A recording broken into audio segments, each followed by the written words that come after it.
राम राम नमस्कार मंडळी. तर आज मी तुम्हाला दाखवणार आहे छान अशी खुसखुशीत आणि खमंग अळूवडी.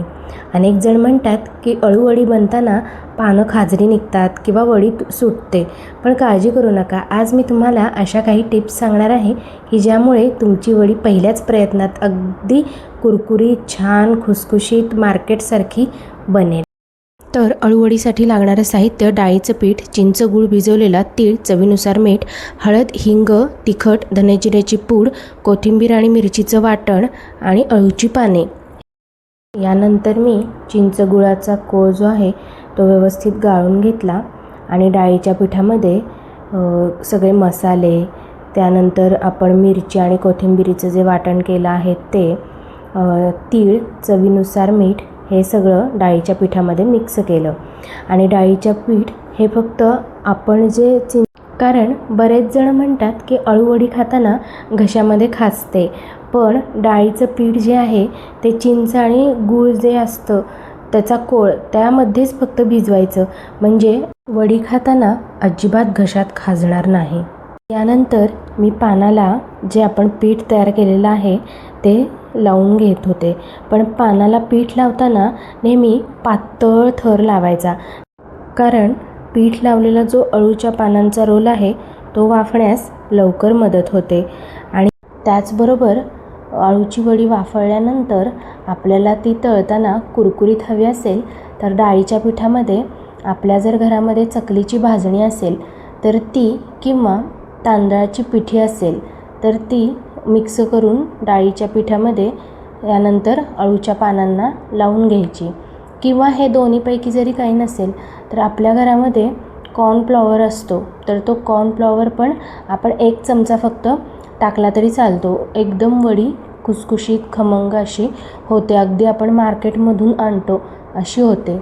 तर मंडळी, अशा काही या टिप्स आहेत आणि मला वडी वाफवण्यासाठी फक्त 5 मिनिट लागले, कारण मी पातळ थर लावला होता, यामुळे 5 मिनिटात माझी वडी वाफून पूर्ण झाली.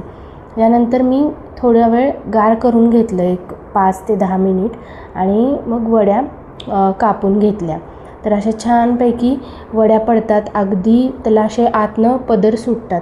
मी 5 अळूची पाने घ्यायचा एकच असा उद्देश होता की आतमध्ये जे त्याला पदर सुटतात ते खूप असे छान रोल रोल रोल असे दिसतात, यामुळे मी 5 पानं घेतले. जर तुम्हाला 2 पानाची हवे असेल तरी पण तुम्ही करू शकता. तर अशा पद्धतीने इतकी छान अशी अळूवडी झाली होती. अशी पण खायला नुसती पण छान लागते वाफवलेली, आणि त्याचबरोबर आपण तळून तर खमंग खुसखुशीत चहासोबत, अगदी 5 वाजताच्या दुपारच्या चहासोबत किंवा कॉफी घेत असताना 1-2 वड्या अशा तोंडात टाकून मस्तपैकी चहा कॉफी आपण घेऊ शकतो.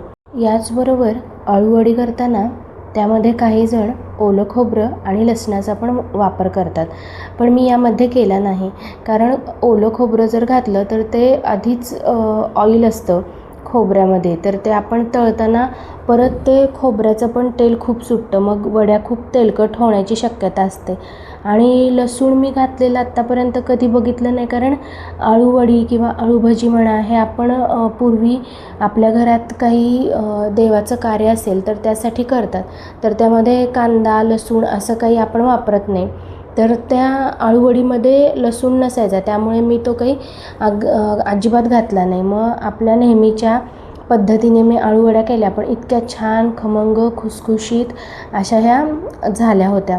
तर बघू शकता तुम्ही, त्याचा कलर पण किती छान आलेला आहे.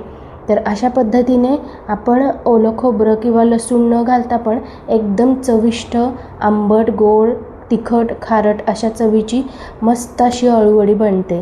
तर बघू शकता तुम्ही किती छान झालेली आहे.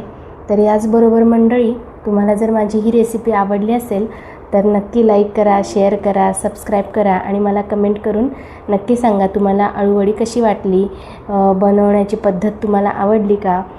चला तर मंडळी, आंबट गोड तिखट चटपटीत खमंग खुसखुशीत अशा चवीच्या रेसिपी पाहण्यासाठी माझे व्हिडिओ संपूर्ण पाहत चला. आणि या व्हिडिओमध्ये मी बऱ्याचशा काही टिप्स पण सांगितलेल्या आहेत, तर त्याही फॉलो करा, कारण तुमचे यामुळे पदार्थ एकदम उत्तम दर्जाचे आणि छान चविष्ट स्वादिष्ट बनतील आणि तुम्हीही एन्जॉय कराल. तर माझा व्हिडिओ आवडला असेल तर नक्की शेअर, लाईक, सबस्क्राईब करा. कमेंट करून मला नक्की सांगा. अजून कोणते पदार्थ पाहायचे आहेत तेही मला कमेंट करून सांगा. चला तर मंडळी, असे खमंग पदार्थ खाण्याची केव्हाही इच्छा झाली असेल तर मनसोक्त खाऊन घ्या, कारण हा जन्म पुन्हा नाही. यासाठी छान छान पदार्थ खात रहा, खुश रहा, आनंदी रहा आणि माझे व्हिडिओ संपूर्ण पाहत चला. व्हिडिओ आवडल्यास नक्की लाईक करा, कमेंट करून सांगा आणि संपूर्ण व्हिडिओ पाहिल्याबद्दल सर्वांचे मनापासून आभार आणि सर्वांना मनापासून धन्यवाद.